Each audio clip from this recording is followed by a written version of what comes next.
When God Was a Woman by Marilyn Stone, Chapter 2, Part 2.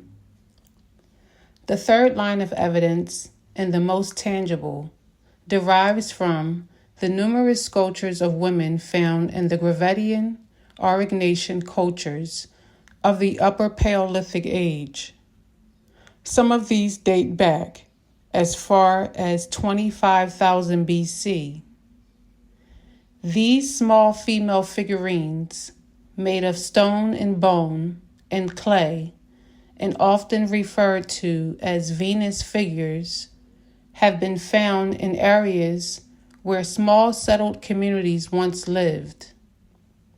They were often discovered lying close to the remains of the sunken walls of what were probably the earliest human-made dwellings on Earth.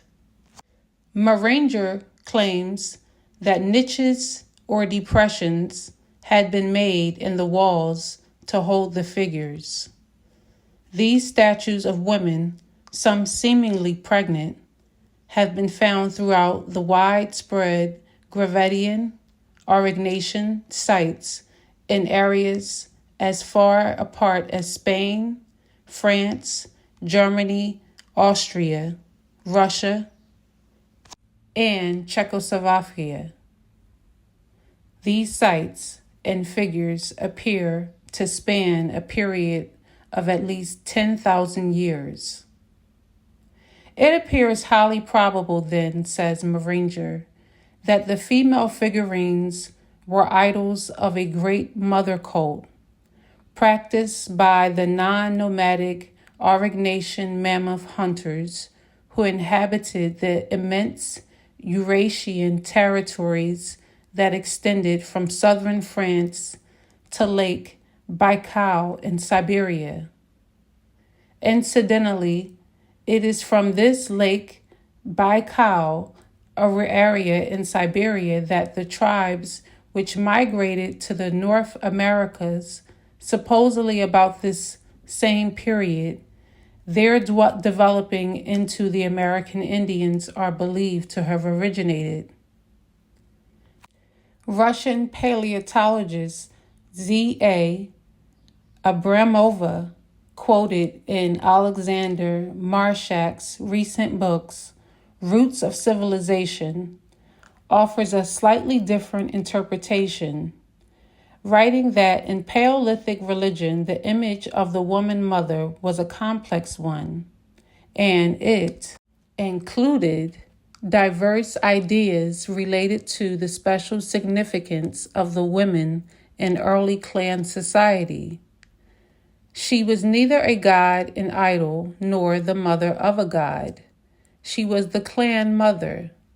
The ideology of the hunting tribes in this period of the matriarchal clan was reflected in the female figurines. The Neolithic mourning. The connections between the Paleolithic female figurines and the later emergence of the goddess-worshipping societies in the Neolithic periods of the Near and Middle East are not definitive, but are suggested by many authorities. At the Gravettian site of Vestonis, Czechoslovakia, where Venus figures were not only formed but hardened in an oven, the carefully arranged grave of a woman was found. She was about 40 years old. She had been supplied with tools covered with mammoth shoulder blade bones and strewn with red ochre. In a proto-Neolithic site at Schneider on the northern stretches of the Tigris River, another grave was found, this one dating from about 9,000 BC. It was the burial of a slightly younger woman, once again strewn in red ochre. One of the most significant links between the two periods are the female figurines, understood in Neolithic societies through their emergence into the historic period of written records to represent the goddess. The sculptures of the Paleolithic cultures and those of Neolithic periods are remarkably similar in materials, size, and most astonishing in style. Hawkes commented on the relationship between the two periods, noting that the Paleolithic female figures are extraordinarily like the mother or earth goddesses of the agricultural peoples of Eurasia in the Neolithic age, and must be directly ancestral to them. E. O. James also remarks on the similarity, saying, of the Neolithic statues, many of them are quite clearly allied to the Gravettian Paleolithic prototypes, but perhaps most significant is the fact that Aurignacian sites have now been discovered near Antalya and 60 miles from the Neolithic goddess-worshipping community of Hakelar in Anatolia, Turkey, and at Musa Dag in northern Syria, once a part of Canaan. James Mellart, formerly the assistant director of the British Institute of Archaeology at Ankara, now teaching at the Institute of Archaeology in London, describes the Proto-Neolithic cultures of the Near East, dating them at about 9,000 to 7,000 BC. He writes that during that time, art makes its appearance in the form of animal carvings and statuettes of the supreme deity, the Mother Goddess. These Neolithic communities emerge with the earliest evidences of agricultural development, which is what defines them as Neolithic. They appear in areas later known as Canaan, Palestine, Israel, Lebanon, and Syria, and Anatolia, Turkey, and along the northern reaches of the Tigris and Euphrates rivers, Iraq, and Syria. It may be significant that all these cultures possess obsidian, which was probably acquired from the closest site of availability, Anatolia.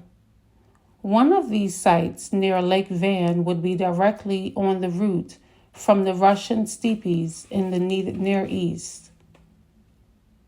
At the time that is now known as Jericho in Canaan, by 7,000 BC, people were living in plastered brick houses, some with clay ovens, with chimneys, and even sockets for doorposts.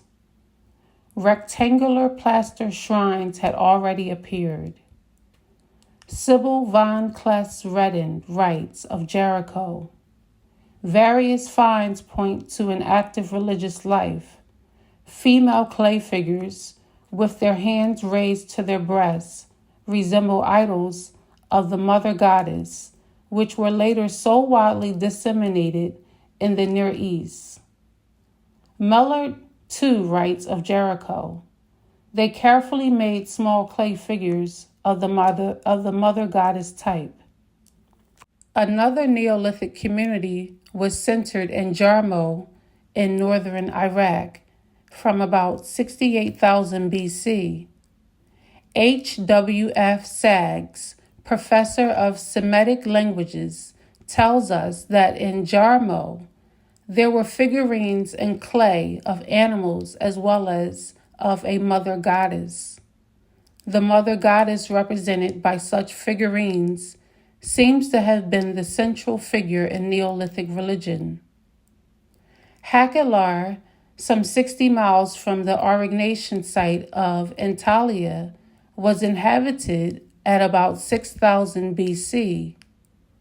Here, too, figures of the goddess have been found, and at the excavation sites at Katau, Huyak, close to the Sicilian plains of Anatolia near present-day Konya, Mellart discovered no less than 40 shrines dating from 65,000 BC onward. The culture of Catalhuyac existed for nearly 1,000 years. Mellard reveals. The statues allow us to recognize the main deities worshipped by Neolithic people at Catalhuyac. The principal deity was a goddess who is shown in her three aspects: as a young woman, a mother giving birth, or as an old woman. Mellard suggests that there may have been a majority of women at Catalhuyac, as evidenced by the number of female burials. At Catalhuyac, two red ochre were strewn on the bodies. Nearly all of the red ochre burials were of women.